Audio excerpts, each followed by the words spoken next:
नमस्कार, DN100 में आपका स्वागत है। उत्तराखंड की राजधानी देहरादून के प्रेस क्लब में भारतीय किसान यूनियन WF फाउंडेशन के राष्ट्रीय अध्यक्ष चौधरी लाल सिंह। सर, आज कॉन्फ्रेंस की गई है कि आपका विषय क्या रहा इसमें? हमारा विषय वैसे 10 सूत्रीय मांग रखी है हमने, आपके माध्यम से सरकार तक पहुंचे हैं। MSP गारंटी कानून और अग्निवीर, वैसे सब मुद्दे जनहित के हैं, लेकिन अग्निवीर जैसी जो सरकार ने लागू किया 4 वर्ष की एक सेवा, और उसमें किसान के बच्चे जाएंगे। मजबूरी है किसान की कि बच्चा उसका 4 साल के लिए शहीद, लेकिन उसके लिए जाएगा, और अगर वो सीमा पर शहीद होता है तो उसे शहीद का दर्जा नहीं दिया जाता। ये बड़े दुर्भाग्य की बात है। हमारी मांग है कि जो भी सरकार आए, जो वर्तमान में थी, ये तो गूंगी बैठी थी, लेकिन जो भविष्य में आए सरकार, वो इस चीज को MSP गारंटी कानून, अग्निवीर जैसी व्यवस्था को, उसे शहीद का दर्जा मिले, MSP गारंटी कानून लागू हो, पशुओं के लिए, जो आवारा पशु हैं उनके लिए उचित व्यवस्था की जाए, ब्लॉक स्तर पर अनाज के गोदाम तैयार किए जाए, जिससे कि एक किसान को किसी तरह की कोई समस्या पैदा ना आए, उसका अनाज सरकार खरीद दे।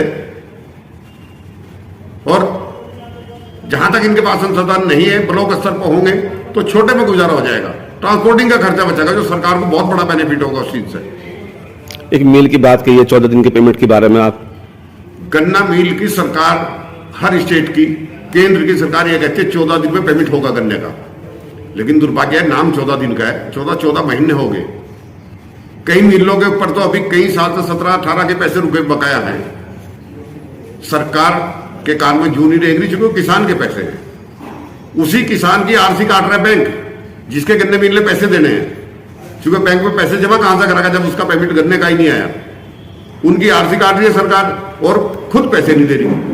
तो इसमें जो ब्याज लगता है और लोगों पे, और जो किसान आपके पेमेंट जो लेट होता है, उसका क्या है?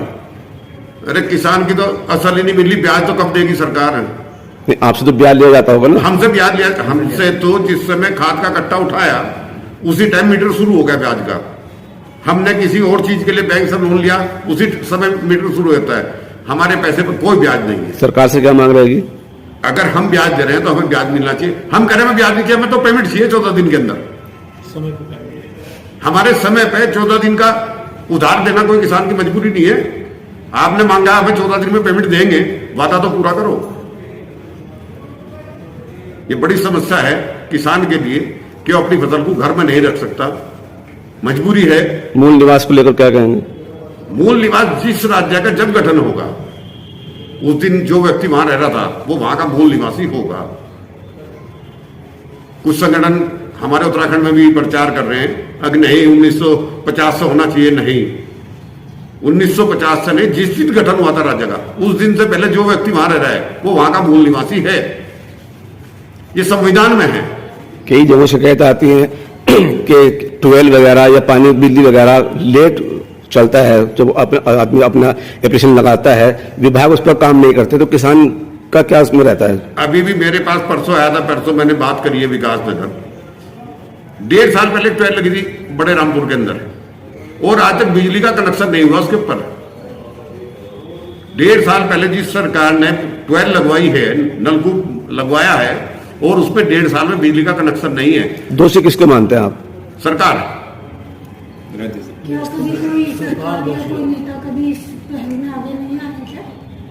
कम से कम राजनेता तो कोई नहीं आएगा, किसी भी पार्टी का हो, क्योंकि उसे ये पता है कि आपको वोट नहीं देने का तो मुझे देगा, मुझे नहीं देगा इन्हें देगा। एक आम आदमी ने वोट डालनी है, वो सब एक ही थाली के छट्टे बट्टे हैं। कुछ ये कहते हैं देसी भाषा में, एक आदमी चोर है, चोर आया आपके घर में, बाहर कुछ सामान पड़ा, उठा के भाग गया। एक और डकैत जो घर में घुसेंगे, पूरे परिवार को बाथरूम में बंद करेंगे और पूरा घर लूट कर ले जाएंगे। ये व्यवस्था इस सरकार की है, जो वर्तमान में सरकार केंद्र में हो चाहे राज्य में हो। 1.5 साल पहले जो नलकूप लग गया, आज तक उसमें कनेक्शन नहीं हुआ। क्या विधायक नहीं है, मंत्री नहीं है, सरकार नहीं है, अधिकारी नहीं है? उसकी जो रसीद काटी गई थी उसका क्या रहेगा उसमें? रसीद कटी हुई है, लगा हुआ है। जब मैंने बताया कि मैंने उन्हें फोन किया कि भाई ये व्यवस्था क्या है, कहने सर मैं तो अभी जनवरी में आया, मुझे तो जानकारी है नहीं। अरे भाई जानकारी करना चाहिए, एक हफ्ते का टाइम दो, एक हफ्ते के अंदर हम कनेक्शन करा के दे देंगे। किसकी गलती है? किसान की? सरकार की गलती है ना। हमारे यहां तो पानी की सुविधा वैसे बहुत बुरी स्थिति है एग्रीकल्चर के लिए। तो आपने कभी इस विषय पे कोई शिकायत या कुछ कहीं दर्ज नहीं की? डीएम के यहाँ, मुख्यमंत्री के यहाँ, सबके यहाँ हमने इस तरह की शिकायतें भेजी हैं, खुद करी है, मिले भी हैं जाके। आश्वासन है, आश्वासन के अलावा कुछ नहीं है। तो क्या किसानों को आश्वासन ही मिलता रहेगा या कुछ काम भी होगा? देखो जी, ये सरकार तो मुझे लगता नहीं कि आश्वासन के अलावा कुछ करेगी, क्योंकि जब गृह मंत्री जैसा पद पर बैठा हुआ व्यक्ति कह सके तो जुमला था, तो आप उस सरकार से आप क्या उम्मीद कर सकते हैं? क्या उम्मीद रख सकते हैं? जो गृह मंत्री एक देश का बहुत महत्वपूर्ण पद हो और वो गृह करने तो जुमला था, उन्होंने जुमलेबाजी करी थी। प्रधानमंत्री ने जुमलेबाजी करी है, जो गली का नुक्कड़ का कोई ऐसे ही उठा गिरा है, उसने जुमलेबाजी कर दी। क्या उम्मीद रखेंगे इसी सरकार से? जितना भ्रष्टाचार हिंदुस्तान में था, ये कहते हैं ये भी भ्रष्ट है, वो भी भ्रष्ट है। आप लोग तो मीडिया में है, किसी दूसरी पार्टी में कोई भ्रष्ट लीडर रहेगा क्या जिसपे यह आरोप लगाते थे? कश्मीर से लेके कन्याकुमारी तक जिन पे इन्होंने आरोप लगाए वो सारे आज इनके साथ है, और बिल्कुल 100% ईमानदारी की सरकार है। वो गंगा जी ऐसी है बीजेपी, इसमें गए, उन्होंने धोए वॉशिंग पाउडर में और साफ हो गए। अब एक बात और कही आपने कि जो मूल निवासी थे यहाँ के, यूपी का हिस्सा था उत्तराखंड, अब उत्तराखंड में ही फिर उसका मूल निवास किस तरह का रहेगा? नहीं, उत्तराखंड में जो व्यक्ति रहा 2000 से उसका मूल निवास बनेगा। जो पहले आए थे उसका क्या रहेगा? 2000 के जो बाद आए थे उनकी व्यवस्था के लिए हम ना आज लड़ते ना कल लड़ते, क्योंकि जिस समय उत्तराखंड बन रहा था हम तब भी यहाँ थे, तब भी हमने लड़ाई लड़ी। खाली सड़क पे नारेबाजी करना नहीं, हमने बाजार बंद किए, उसमें हमने सहयोग किया है। तो आज भी हम उसी बात पर अड़िग हैं कि जिस दिन राज्य का गठन हुआ था उस दिन जो व्यक्ति यहाँ रह रहा था वो यहाँ का मूल निवासी होना चाहिए।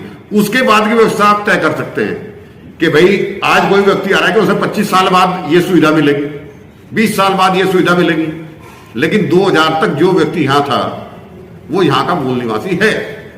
1950 में तो जो जिस समय हमारे देश का बंटवारा भारत पाकिस्तान हुआ, पाकिस्तान से जो व्यक्ति यहां आया था वो आके अपनी रोजी रोटी की तलाश करी है। उसने